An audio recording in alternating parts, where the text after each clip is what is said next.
Welcome to Music Theory in One Lesson, part of the Music Theory in One Worksheet series, in case you're interested in purchasing it for your classroom or your music studio. This is notation lesson number 4, the treble clef. As we learned in lesson 3, this clef is called the treble clef, and it is used to show the higher notes. It's also important to remember that this clef is called the G clef, and that is because it used to look like a fancy letter G, and because this part of the treble clef wraps around the note G, which is right here on the second line. It's important to remember this because if we know where the note G is, then we can figure out all the rest of the notes, because they just follow in sequence. We learned this sequence in lesson 2, and we called it the note circle. If you recall what we learned in the note circle, there are 7 letters that we use to name notes in music. A, B, C, D, E, F, G. And then when we get to G, we have to go back to A and go around again. We do the same thing backwards. If we start at A, then the next note is G, then F, E, D, C, B, A, and back around. So let's use this sequence to figure out all the notes of the treble clef. So again, we know that this is the treble clef, also called the G clef. So therefore, the second line is the note G. We can use the note circle to figure out the rest of the notes. We learned in lesson 1 that after a line note, the next note up will be a space note. So let's draw a space note here. And now we're going to use the note circle to figure out what the name of this note is. So what is the note that comes after the note G? It's, of course, A. So that is the correct answer. So let's continue. So this was a space note, so the next note is going to be on a line. And the next note in the note circle is B. So in other words, this is all going to follow alphabetically, except where A meets G.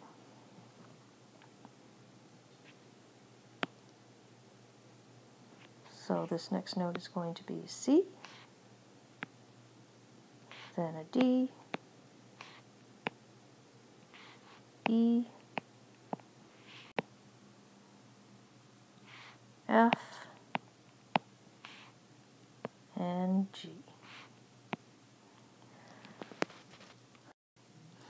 So let me move the note circle here to make more room.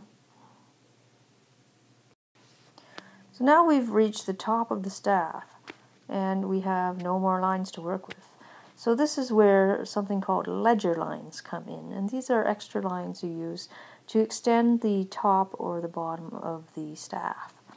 So our next note is going to be on a line, and it's going to look like this. First draw yourself a little line, and then your note on top of it. And what note comes after G? Of course, it's A. So now we need another note, and that note needs to be on a space. So we'll make another ledger line again. And this time, instead of putting the note through it, we'll put it on top. And that will be our B.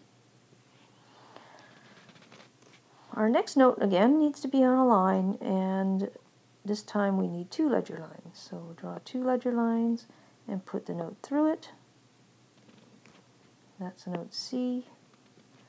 And we need another note on a space, so we'll draw 2 ledger lines and put it on top. So that's a note D. So you could keep going on and on forever with this, if you like. But we'll stop right here. So now we've found and named all the notes that are above G. Now we're going to try to name all the notes below G. And that's going to involve using the note circle backwards. So let's start again with the note we know from the treble clef or the G clef, which is, of course, G. And now we're going to go down instead of up. So we need a note on a space. And that note is going to be, from G backwards is F.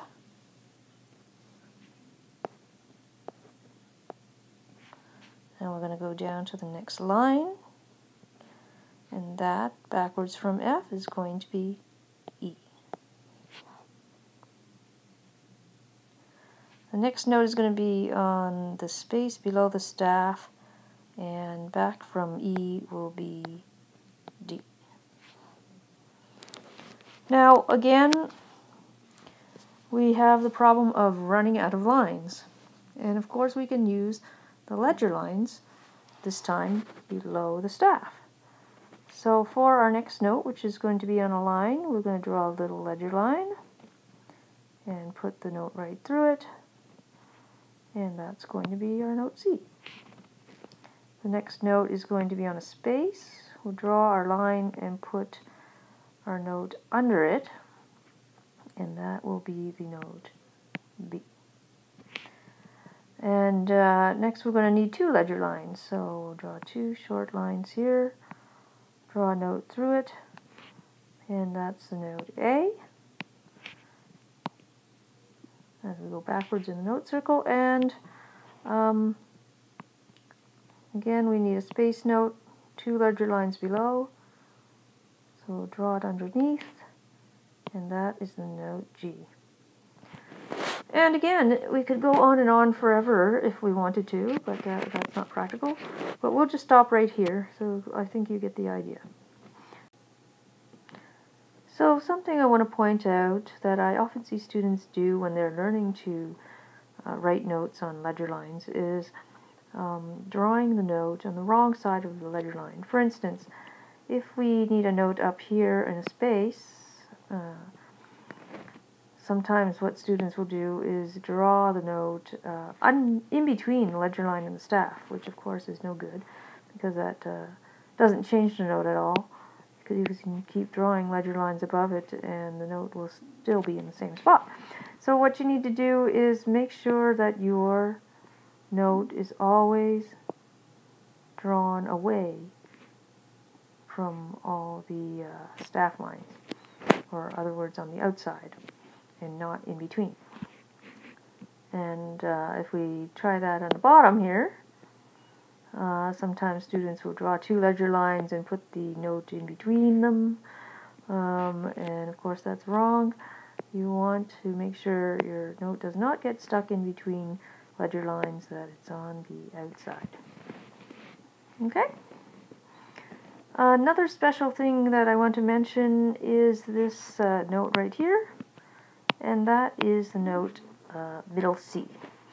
And if you recall from lesson 3, middle C is the note that is in between the treble clef and the bass clef, which is a good thing to remember.